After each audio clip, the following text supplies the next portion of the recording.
What if retirement didn't have to mean stopping?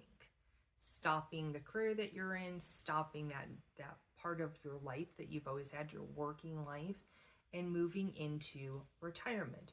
What if retirement was more of a shift in focus or a new chapter in your long life?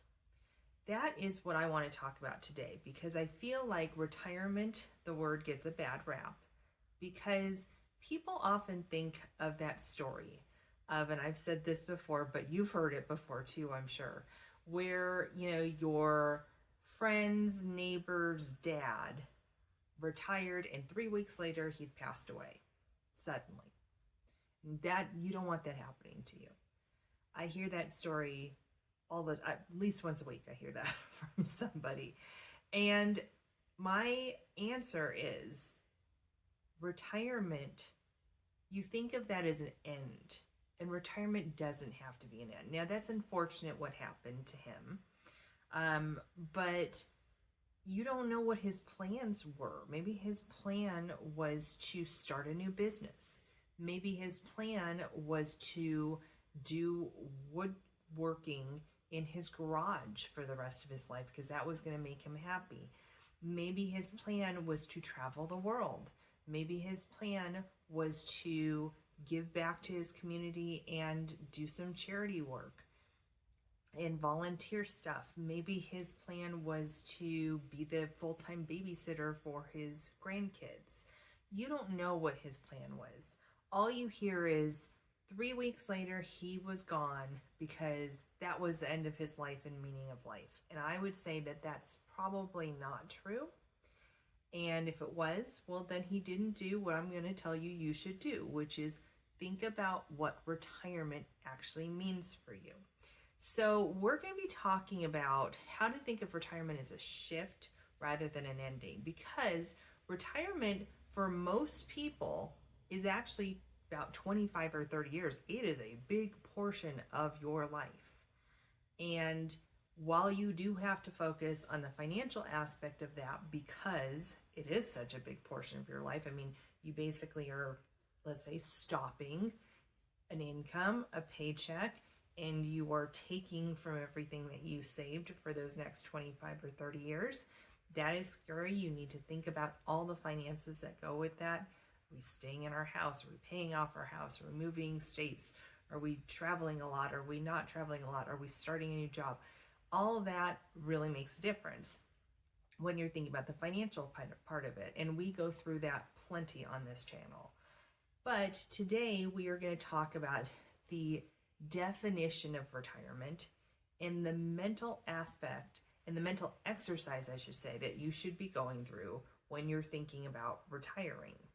And this should be done way in advance. This should not be done like day one of retirement or even a week before retirement or even a year before retirement. It really should be thought of much farther back to the time that you retire.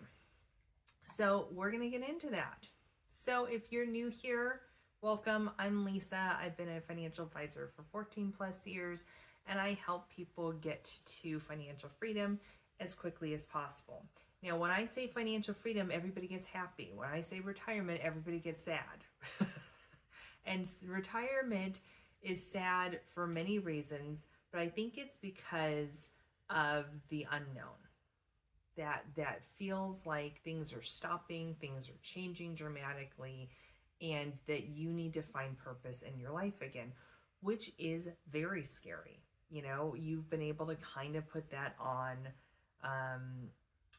autopilot for a long time because you are a doctor, you are a lawyer, you are a nanny, you are a teacher, you are a firefighter, whatever your position is, that is part of your being, right? Your mom, your dad, your a sister, your brother, your wife, your husband, your a friend, whatever that is, we have those definitions. But, oftentimes when people get to retirement, kids are grown up, they're moved out of the house, friends maybe have moved on, maybe have passed on, unfortunately, and people are unsure of how they are going to define themselves in retirement, because the job that they have is that last bit of identity that we have to that past life oftentimes, because like I said, things have moved on, things have changed, and especially if you decide to move states, which a lot of people are doing and all that stuff, it really can cause some issues when it comes to that part of it. So let's talk about why that is. Now, I would say the main thing is that the old meaning of retirement just doesn't fit anymore. You know, traditionally we think of you retire at 65, you play some golf, you sit on the porch and have sweet tea or whatever you think it is. And, you know, that's retirement. And you do that for 10, 15 years and you pass away in your sleep and all's good. That's not it anymore. Like I said, retirement is 25, 30 years for some people. For a lot of people, I would say women are living a lot longer, and so are men. I mean, the average age for a man, I think, is like 78 years old. That's, you know, that could be a good 15, 20 years in retirement, where it used to be like 70. That is a big difference. And even if it's 10, 15 years, that is a long time to not really know what we're doing. To just kind of keep getting up and going, what should I do today? I mean, that is a hard existence.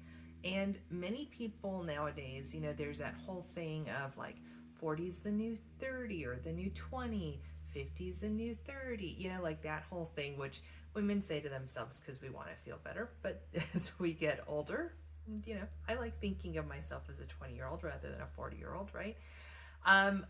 But I think people are, because we are living longer, because science and medicine is so much better than it used to be, we are able to live in a state of excellence, I'll put it that way, for a lot longer. And so people want to make sure that they're staying engaged, challenged, connected. All of that's really important to them. And then when they retire or they stop their career, they feel like those connections get, you know, pulled apart, because they do. You don't have, you know, Sally to go to lunch with every single day because Sally's still working and you're not working anymore. And you might not have your friend down the street because maybe she's still working, you know. So all of this comes into effect.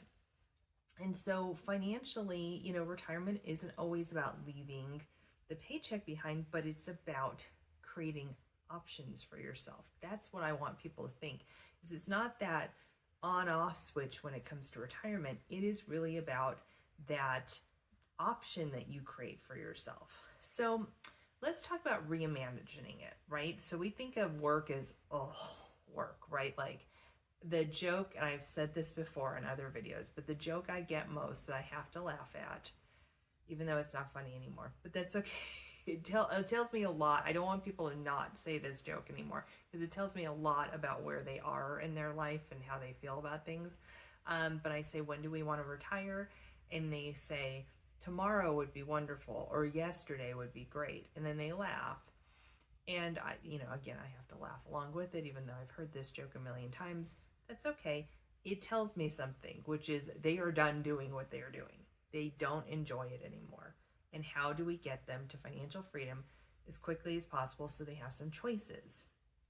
And so, you know, once we hit that number, and that could be in your 30s, to be honest, depending on what you need, depending on your plan, depending on everything. But for most people, I would say it's probably in their early to mid 60s, they hit their financial freedom number. And now it's about, do we want to continue to work? Because you don't have to anymore.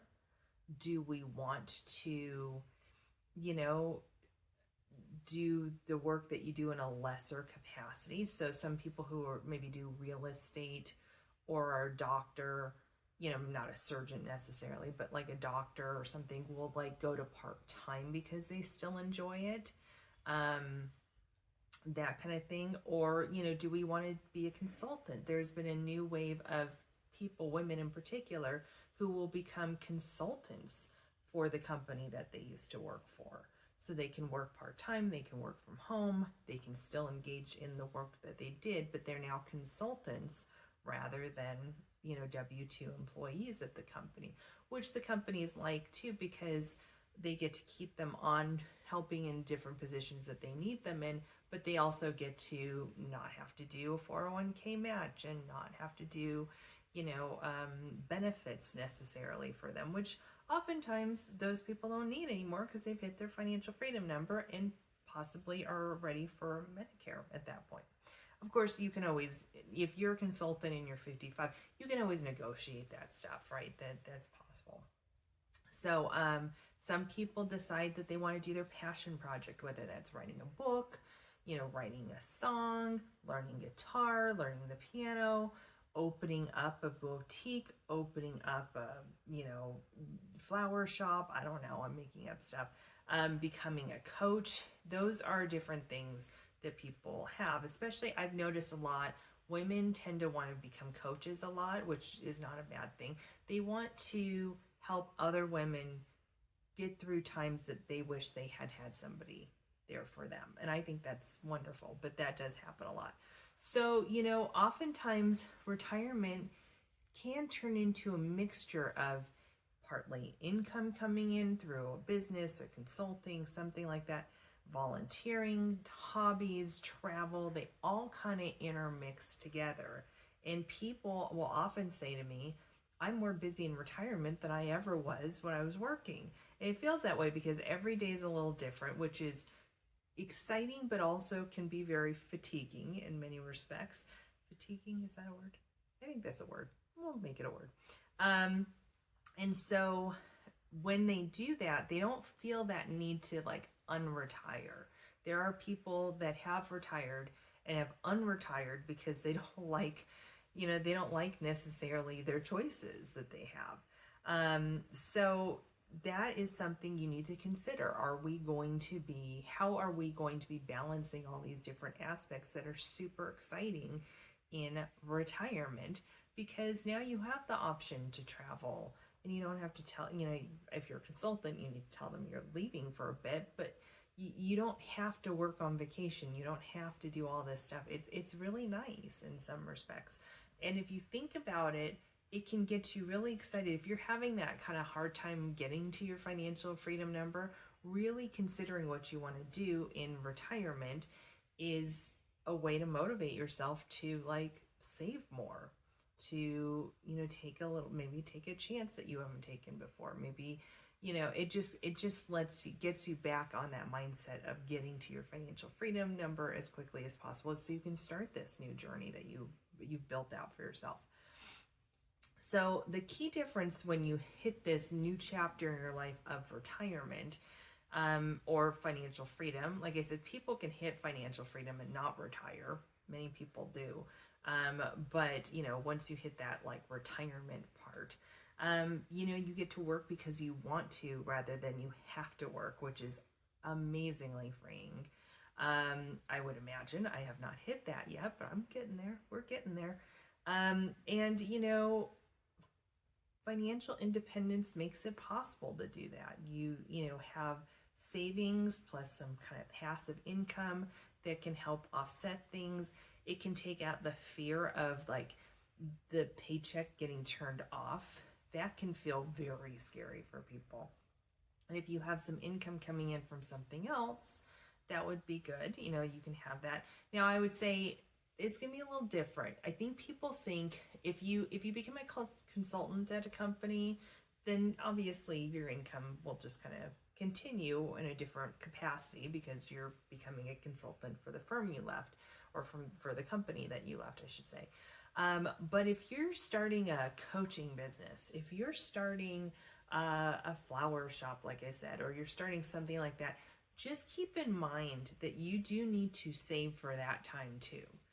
It is not as easy as people think just to be hang their shingle and here we go. If you're doing a brick and mortar thing, like a flower shop, then you've got to pay for all of that. You've got to pay for the space. You've got to pay for the build out. You've got to pay for the employees. You've got to pay for all the inventory. Unless you've got some new way of doing it, you've got to pay for a lot of that stuff. So that should be part of your financial freedom number. You should have thought a lot about that. You don't just open up the doors. That's one way to make yourself unretire, because you need to go back to work because you've spent all this money for your retirement on this thing that you didn't plan for. Don't do that. But if you are opening up a coaching business, that is often a lot less expensive. But I think people get very discouraged because they think they're going to just open their doors, put something on LinkedIn, and everybody's going to come and work with them. And that's not necessarily the case. The coaching world has gotten very saturated. And so you need to figure out what your edge is, what your marketing is going to be. I think people enter coaching or consulting businesses very cavalierly sometimes. And that's the right word, cavalierly sometimes. And don't really think about the struggles it is to build a business. I will tell you, as a business owner, it did not come easy to me. Some people in this industry as financial advisors, no problem, but I would say most people go through 3 to 5 years of like really grinding before they start making a decent income, some kind of income that can sustain them, and so that can be disheartening for people to have that as an issue, that they feel like they're failing at something which they don't like. So just keep that stuff in mind when you're opening up a business. I'm not trying to deter anybody from doing that, but being a business owner is not as easy as people try to act like it is. It's not for everybody. And if you don't want to necessarily go through the heartache of being a business owner, I would understand that. There are definitely other things you can do. Like, is it hobbies? You could, and the nice thing is with retirement is, let's say you start a coaching business and it's not going the way you want. In 6 months, you can make another shift and do volunteer work instead, or pet sit as your business, or whatever it is. You can make other options available to yourself because you are in retirement, which is the cool part. You can't really do that when you have to bring in an income, pay the mortgage, do all that stuff. So think of retirement as a trampoline. You can bounce in and out of work and have that net still kind of underneath you. That's what retirement is supposed to be about. So how do you start this? How do you start thinking about reimagining your retirement? Well, maybe before you retire, you start a side hustle of some kind. You start your coaching business early. As long as it's not in conflict with your work, I don't see why they'd have a problem with that. Of course, if you need to check with somebody, right? Do your due diligence. Maybe you take a sabbatical as a trial run. I've had people that I know that were in the middle of switching, positions or switching jobs. And they had like a 3-month period that they didn't have a lot to do. Man, that made them really think about what they wanted to do in retirement a lot faster, because they were bored out of their minds during that time. Explore, maybe mission-driven ideas for careers or something more creative, consider, your location. Are you going to be virtual and on a screen, at the beach? Are you going to be at home? Are you going to be changing to a new state? All that stuff's really important. So I would say journaling is really important, really visualizing what you think you want it to look like, and being open to those visualizations. Not just writing the same thing. You're not doing a mantra, okay? This is not thinking of something you want in your life and visualizing and going after it. This is really about a creative process of like, what really makes you happy. So if you're journaling about it, I would say you'd want to make different options for yourself in your journal, right? So those are just some ideas. I think it's a really important discussion, though, because we talk always about the financial part of retirement, where really the mental health and the mental well-being of people who retire is really important, and the mindset around retirement is a really important thing to talk about, and we don't talk about that very much. And, I get it. As advisors, we're not therapists. I will never tell you that I'm a therapist, although it feels like that sometimes. But we are here to tell you what we have gotten from other people, right? I was telling a client this other day, it's kind of like, I don't know if this is the right phrase, but I said it's kind of like the law of large numbers, meaning that I have experience talking to many, many, many, many, many different people about their retirement experience, their retirement wants, all that stuff. Whereas you just have you, and you have, resources like the internet and stuff to hear what other people did, but they're just going to portray what they want to portray to you. I can tell you what actually happened for, hundreds of people at this point that I have talked to about their retirement, and give you different options. So you might want to consider, if you don't have a financial professional, finding somebody that you can talk this stuff through with. And if you do have one, you might want to chat with them about it and say, I love that we go through all the finances of our retirement, but I'd like to talk about like a little bit more about how do we get mentally ready for retirement, and see what they come up with. And if they don't have a satisfactory answer, maybe it's time to find somebody else. I'm just saying. No, I'm kidding. You can find who works for you. Don't just make this your only criteria, but you do want this to be an important part of the discussion. So with that, I hope this helped you figure out, or at least start thinking about retirement in a different way, maybe in a more positive light.